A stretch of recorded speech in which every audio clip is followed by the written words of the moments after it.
Il Follonica batte 4-3 il Lodi nella prima giornata del campionato, edizione 101, un esordio anche per Franco Ciullini, neopresidente.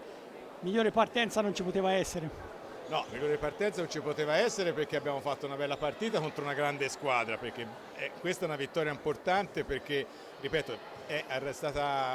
arrivata con una grande squadra e questo ci ha fatto particolarmente piacere perché abbiamo giocato bene, abbiamo giocato con intensità tutta la partita, è un bel Follonica.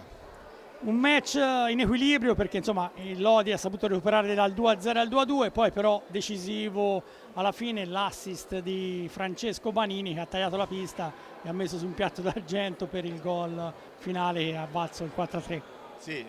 i fratelli Banini vanno bene, cioè, siamo Tripletta di Davide. tripletta di Davide, ha segnato Marco, Francesco ha giocato bene, insomma tutta la squadra ha reagito, grandi parate di Leo in porta, insomma abbiamo avuto cose, mi ha fatto particolarmente piacere l'impiego di Federico Buralli perché è un ragazzo che viene dalla 2, trovarsi alla prima partita con il Lodi, una grande squadra, ha retto bene il colpo e secondo me sarà una delle grandi sorprese di questo campionato.